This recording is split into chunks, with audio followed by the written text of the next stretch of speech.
భారత జట్టు కొత్త సంవత్సరాన్ని ఒక చారిత్రాత్మకమైన విజయంతో ప్రారంభించింది. అయితే రెండవ టెస్ట్ మ్యాచ్ సౌత్ ఆఫ్రికాతో ఏదైతే జరిగిందో దానిలో గెలుపుని సాధించి సిరీస్‌ను సమం చేసి ఎన్నో గొప్ప గొప్ప రికార్డులను తన ఖాతాలో వేసేసుకుంది. దీన్ని పక్కన పెట్టేస్తే జూన్‌లో మనం గనక గమనించినట్టయితే టీ20 వరల్డ్ కప్ జరగబోతోంది.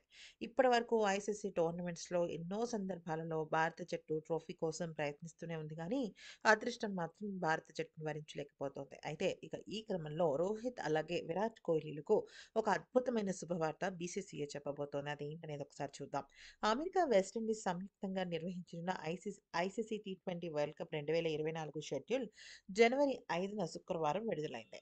ఈ ఐసీసీ టీ20లో టోర్నీలో భారత జట్టుకు కెప్టెన్‌గా ఎవరు వ్యవహరిస్తారనే ప్రశ్నపై అభిమానుల మదిలో ఇంకా ఆసక్తి రేగుతూనే ఉంది. అయితే ఆశ్చర్యకరమైన విషయం ఏంటంటే భారత జట్టు జెర్సీలో రోహిత్ శర్మను చూపించడంతో ఊహాగానాలకు తెరపడిందనమాట. అదేంటి అంటే కెప్టెన్‌ల పోస్టర్‌ను రిలీజ్ చేసేసింది ఐసీసీ.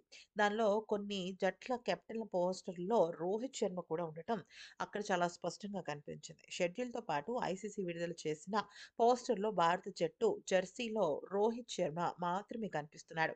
దీనిపై కొందరు అభిమానులు ఇక టీ20 ప్రపంచ కప్‌లో టీమిండియా కెప్టెన్‌గా రోహిత్ శర్మ ఉండబోతున్నాడు. ఇది చాలా అద్భుతమైన పరిణామమని. కానీ అతను ఒప్పుకున్నాడా? అంటే రోహిత్ శర్మ ఒప్పుకున్నాడా? అంటూ చాలామంది చాలా రకాల ప్రశ్నలైతే వేస్తూ వచ్చారు. అయితే ఇప్పటివరకు అధికారికంగా దీని ప్రకటన అయితే జరగలేదు. కానీ ఇక ఆప్షన్స్ కనుక చూసుకున్నట్టయితే హార్దిక్ పాండ్యాకు ఒంటి నిండా గాయాలే. ఎప్పుడు తను ఫామ్‌లోకి వచ్చినట్టు కనిపించినా కూడా ఇమ్మీడియేట్‌గా నెక్స్ట్ మ్యాచ్‌లో ఏదో ఒక గాయంతో తను మంచాన పడుతున్నాడు. ఇక మిగిలిందెవరు అంటే సూర్యకుమార్ యాదవ్, శ్రేయస్ అయ్యర్. శ్రేయస్ అయ్యర్‌కు అంత గొప్ప బాధ్యతలు ఇవ్వడం కష్టం. ఇక సూర్యకుమార్ యాదవ్ కూడా ప్రస్తుతం గాయాల బారిన పడ్డాడు. అందుకనే మళ్ళీ కెప్టెన్‌గా రోహిత్ శర్మని తిరిగి బీసీసీఐ మంతనాలు జరుపుతున్నట్టు చాలా స్పష్టంగా కనపడుతోంది. అయితే ఇక దీని క్రమంగా కనుక చూసుకున్నట్టయితే మళ్ళీ టీ20లోకి రోహిత్ శర్మ కెప్టెన్‌గా రావటం చాలా మంచి శుభ పరిణామం అంటున్నారు.